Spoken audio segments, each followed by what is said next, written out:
Bill is also the Vice President of Global Sales for Dell Inc. Please join me in welcoming your presiding officer today, Mr. Bill Pop.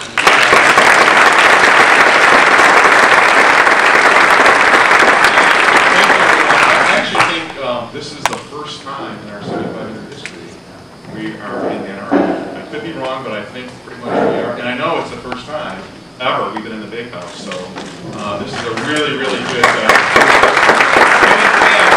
I know Bruce is running around somewhere around here. And Steve, we actually probably would have sold a lot more tickets if we had it outside, put a little cover, and then in the stadium. But we'll work on that next year, okay? So, yeah, absolutely. Where's Bruce at? Bruce in the back right there. So just to let everyone know, this was a vision of this meeting today, really is with Bruce. I mean, he put together a lot of effort, a lot of hard times. We had many lunches and dinners. What a credit to this university. What a credit to everything he's done here. This is going to be a great event for us. And, you know, like I said, we're looking forward to coming back here again next year. So thank you so much, Bruce, for putting this all together. Okay?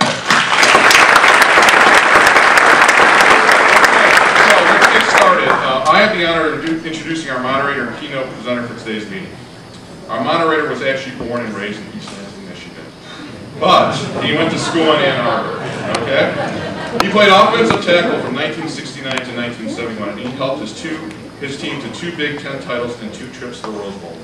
In 1971, he was named second team All Big Ten. But all of us here today know him as the color commentator for Michigan and Lions football and the host of Inside Michigan Football with Rich Rodriguez. Our lives have been pretty simple in my house. Every Saturday it's Michigan football and then the Lions game on Sunday. And he's always been there for us. His passion for football, the University of Michigan, and the state of Michigan is second to none. Please welcome Mr. Jim Branstad.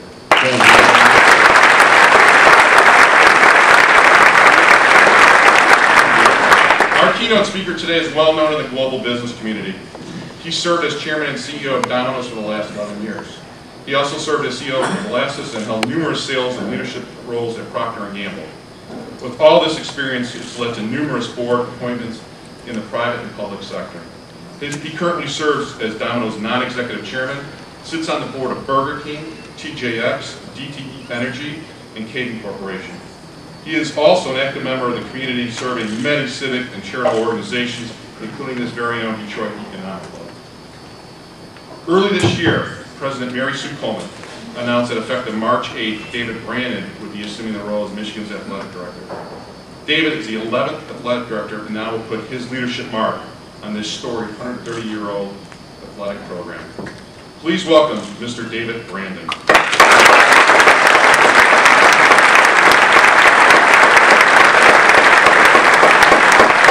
So with that, Brandy, we're going to turn the program over to you and go blue. Thank you very much, Bill. I appreciate it, and thank all of you for the Detroit Economic Club for having us here today and having me as the moderator. This is a wonderful group, an august body that has had tremendous speakers in the past, and for me it's always a thrill to be on the list of people that have actually been involved. A couple other things I want to do before we get started. One, Dave and I are friends. This will not go as, starting out there. Yeah, I know. This will not go as your normal, average business club interview. So we may have some fun. Second, about that second team Big Ten thing, all Big Ten do.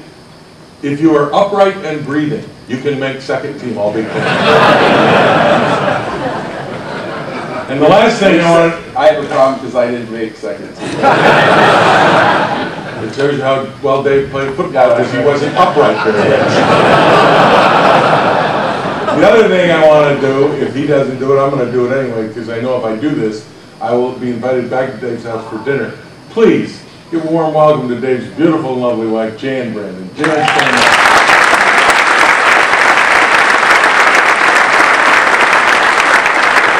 Nice job. That's good for another steak, baby. All right, so now we'll get started. And like you said, Dave and I are friends. We played together on the Bo Schembechler coach team, and talked to Dave about taking the job as athletic director. I think first we should say that you're the CEO of a Fortune 500 company. You have been one of the leaders in the community for a long, long time.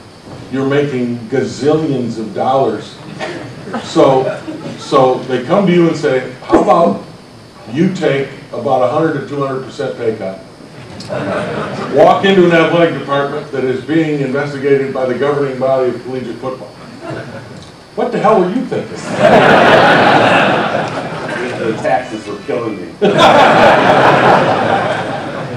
Listen, I always felt like you work really hard throughout your career. At least my philosophy was work really hard, accomplish the things I wanted to accomplish, and put myself in a position where I could do what I wanted to do as opposed to what I had to do. And I was fortunate. I got to a point where I had choices as to what I wanted to do with the last third of my career. And the choices that I had did not have to be driven by economic reasons. They were driven by passion and love for doing something I thought was important. And I love this place. This place had a profound impact on my life. As a student athlete here and getting a degree from this university, I would have never been able to afford to come here back in those days. I would have hopefully gotten a college education somewhere, but it wouldn't have been here. So thanks to Bo recruiting me and the 4-year scholarship I received here, I got a degree from the University of Michigan. It cost me $5. There was one lab kit for a botany class that for some reason my NCAA scholarship didn't cover. And I remember I was really ticked off reaching in my pocket to get that. Wait a minute. You had a botany class? Yeah. Well, you had a different curriculum than I did. That's right. You were a lineman and you can't spell botany. But nevertheless, this was a terrific experience for me. I love being around these student athletes. I love being around the coaches. I understand the important role that this department plays. It's a $5.5 billion institution. This is a little $105 million unit. But for my way of thinking, it is the sales and marketing department of this university. We travel the world. Our basketball team is playing in Europe as we speak. We travel the world. We represent this university, this brand all over the country and all over the world. We're on TV. We display our talent. We're able to showcase who we are and what we're about. And believe me, athletics is a big part of what defines the Block M. And to be in a position where I have some leadership involvement in driving that and building that and perpetuating that, to me, is a great opportunity, and I'm glad I'm here. How many CEOs, though, who are on that treadmill, who are looking to be a CEO at another company, looking to be a CEO at another company, moving forward, moving to bigger, moving to better, moving to, more responsibility? Why was Dave Brandon the guy that said, okay, now it's time to go to the University of Michigan?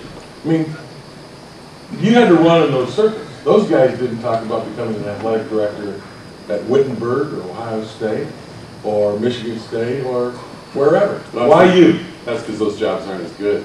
Well, but that we know. Listen, I was a CEO for the last 22 consecutive years of my life of 2 great Michigan-based public companies.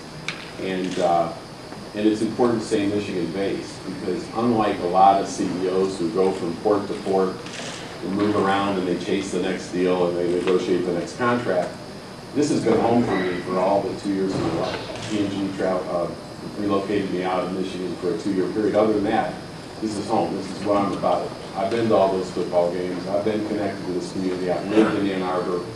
And so, I'm a non-traditional CEO in many respects. The fact that I've been able to do what I've done in the state of Michigan, in southeastern Michigan, I think is unusual.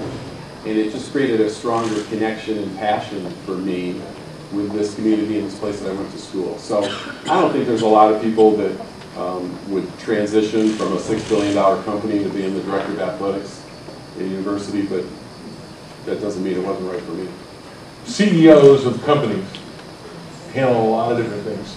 Traditionally, athletic directors are former football coaches, former basketball coaches. There's a change happening. What did being a CEO, handling all this money, bring to this job with you? How can you put the two together and make one an experience that will enhance the athletic director's job? Well, being a CEO and being a director of athletics, to me, to a large degree, is the same issue as leadership.